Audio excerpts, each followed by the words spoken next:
I haven't told many people this story. Not in full, anyway. It's one of those things that feels too surreal. Like if you say it out loud, you're just begging for people to doubt you. But it happened. And even now, years later, I still wake up at night thinking about that moment. Back in the summer of 2017, my wife Talia and I had just gotten married. We were both 26, just trying to scrape by like a lot of people our age. The wedding was small, cheap by most standards, but it still drained our savings. That's how we ended up at the place on East 18th Street, a beat-up old boarding house on the edge of Erie. Rent was paid weekly in cash, no leases, no questions. The house was 3 stories tall, probably built sometime in the 30s or 40s. The paint was peeling, the floors creaked like hell, and everything smelled faintly of mildew and burnt coffee. But it was shelter. We had one of the second-floor rooms. It was small, just enough room for a bed, a dresser, and a second-hand nightstand we dragged up the steps ourselves. There were 4 rooms total. One on the first floor, never met the guy who lived there, ours on the second, and 2 more on the third. That's where Derek and Alyssa lived. They were around our age, maybe a year or 2 younger. We hit it off at first. We'd all go out to the porch some evenings, share a smoke, talk about jobs, money, stupid neighbors. Normal stuff. But the longer we lived there, the more we started to see cracks in their relationship. They fought, a lot, loudly. At first it was just arguments, raised voices, slamming doors, but over time it started sounding more dangerous. Things breaking, screaming, Alyssa crying, then silence. Always that long, eerie silence afterward, like someone had hit the mute button on the whole house. I remember telling Talia that I didn't want to get involved. "It's not our business," I said, "as long as it doesn't come down here." That's what I told myself. But the truth is, I didn't want to poke the bear. Derek had this intensity to him. Even when he was laughing, there was something behind his eyes that never relaxed. Then came that night. It was a Wednesday. The air was thick and warm, one of those summer nights where you can't sleep unless the fan is pointed straight at you. Talia and I had just gone to bed, probably around midnight. I remember because we heard them arguing again upstairs. It had started like the others, but louder, meaner. There was a crash, something big hitting the floor. Then Alyssa screamed. And then, nothing. The silence came so suddenly, it made the hairs on my arms stand up. Talia looked at me, wide-eyed. "Did that sound different to you?" she whispered. I nodded but didn't move. We laid there, frozen, for a while, listening, nothing. Eventually, we convinced ourselves it was over. We even felt guilty for feeling relieved. The quiet was welcome. We drifted off. I don't know how long I was asleep before Talia woke me. She didn't shake me hard, just a small, terrified touch to my shoulder. "Mason," she whispered, barely audible over the fan. "There's someone in the room." It took a second for my eyes to adjust. I sat up, confused. Talia was sitting up too, holding the sheet up to her chest, breathing fast. I followed her gaze, and that's when I saw him. Derek, crouched beside the nightstand. His back was slightly hunched, head turned down, hands rummaging slowly through the drawer like he had all the time in the world. He didn't react to the creaking bed or the light breathing. He looked like he belonged there, like it was his room. I sat up, adrenaline flooding in, but trying to keep my voice calm. "Derek," I said, "what are you doing?" He didn't answer right away, just slowly stood up. He was barefoot, shirtless, and I swear to God there was blood on his hands. Not a lot, just enough to notice in the low light from the street lamp outside. Then, in this dead flat voice, he said, "Can you give me a ride?" I just stared. He looked between the two of us, expressionless. "Or your car. I just need to get to the gas station." Talia screamed. She screamed louder than I've ever heard her scream, and she grabbed her phone, threatening to call the police. Derek didn't argue, didn't shout, didn't even look surprised. He turned, walked briskly to the door, and then ran down the stairs and out into the street. We didn't wait long. I pulled on jeans, grabbed a baseball bat from behind the closet door. Don't ask why I had it, just glad I did, and we ran upstairs. Alyssa's door was shut, but unlocked. What I saw inside still haunts me. The room was a wreck. The mattress was halfway off the frame, dresser drawers scattered across the floor. The walls were marked, scraped, smeared, stained, and Alyssa, she was on the floor, face down. Her hair fanned out around her, and beneath her was a dark pool that was already beginning to dry around the edges. Talia fell apart. I could barely keep it together long enough to call 911. The cops arrived fast. We gave them everything.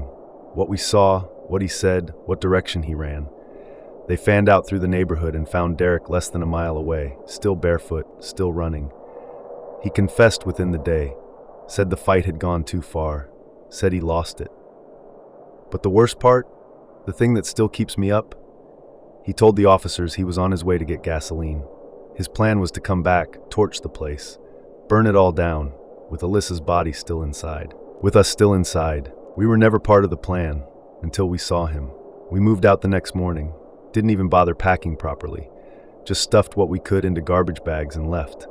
Slept in my car for a couple nights before crashing at a friend's place. The house has since been boarded up, last I checked. Probably condemned. But here's the thing. I still remember how it felt to wake up and see him standing there. Not shouting, not attacking, just there, in our room, going through our things like it was the most normal thing in the world. I remember thinking how close we were, a few more hours, one small decision not to wake up, and we might have died in our sleep. Sometimes silence isn't peace.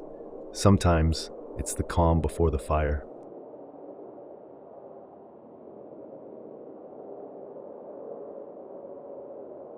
I never told anyone this story, least of all my parents, who asked me why I'd suddenly stopped working those late-night shifts.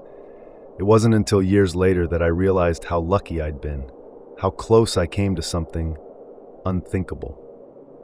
But back in the early 90s, I was just Ethan, 14 years old, scraping together a few bucks at the local gas stations in Summit Ridge, Colorado. It was a tiny town where everyone knew your name, your business, and even your high school GPA. Summit Ridge was the kind of place that felt safe by default. The Rockies loomed on the horizon, snow-capped even in spring, and our main street boasted a diner, a hardware store, and 3 little gas stations, each more of a pit stop for locals than a proper highway chain. My friends spent weekends tubing down Bear Creek.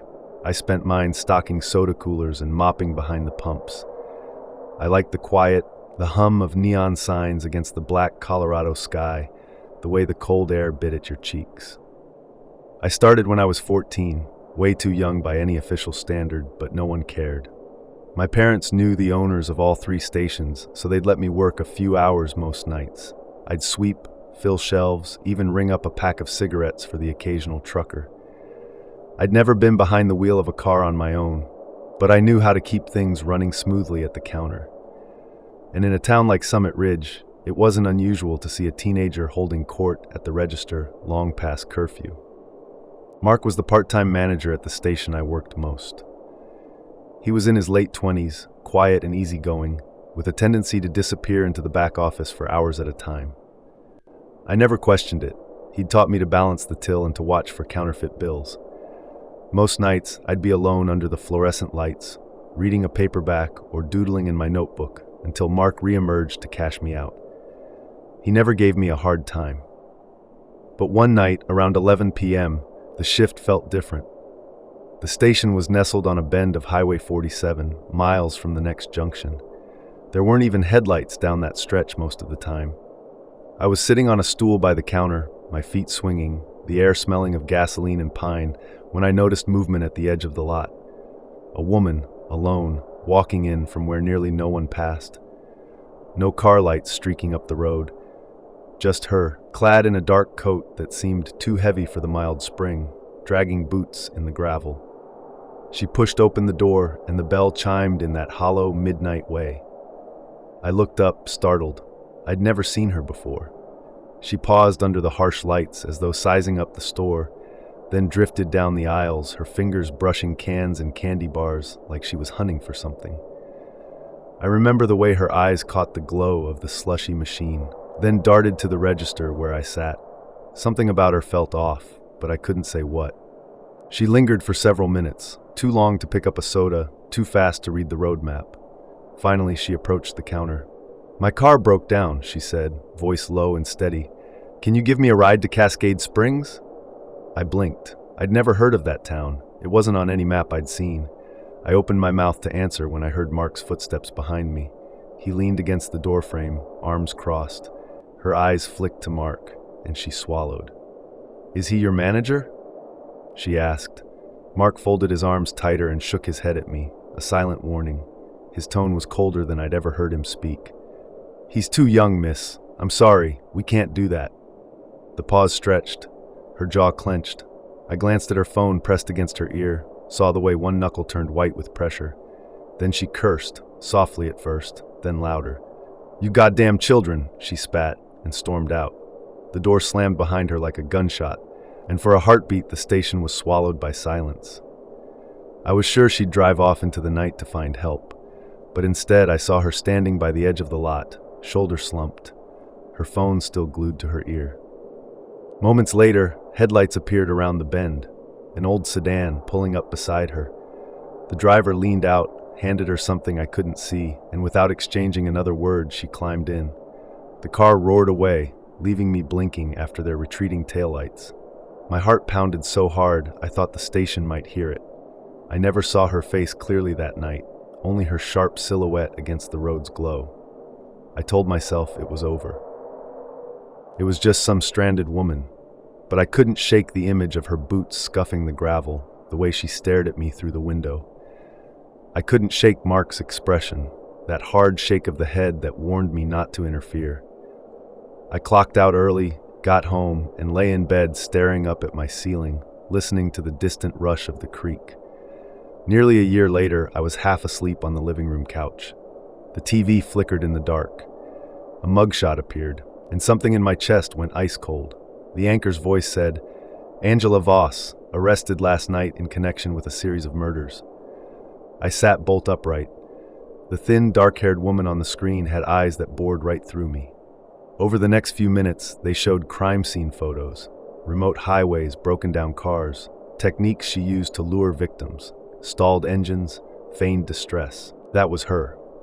It had to be.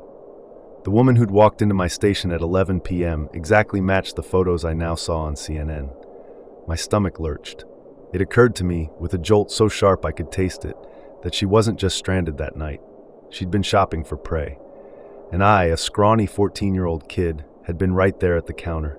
I called Mark the next day. His voice was tight when I told him what I'd seen. He paused, then said, "I knew it was her." He confessed that he'd recognized her face seconds after she walked in. Same red scar under her left eye, same nervous flick of her wrist. He'd told me not to help because he'd known better than to engage. "Kids don't survive that kind of attention," he said quietly.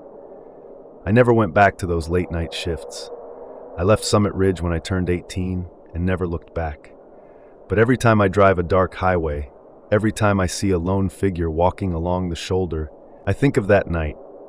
I think of how close I came to being lured out into the cold, smooth asphalt under false pretenses. Sometimes I wonder what would have happened if Mark hadn't shown up. If he'd been in the back office, head buried in paperwork, leaving me alone at the register. Would I have offered her the keys? Would I have been curious enough to check under the hood? I don't know. I don't want to know. All I know is that I dodged a bullet that night. One I didn't even see until it was painted across a TV screen in my living room. And I'll never be able to forget her face, those cold eyes sizing me up, the phantom echo of her boots in the gravel. The thing I fear most, after all these years, is not the memory itself, but what might have happened if I'd made the wrong choice.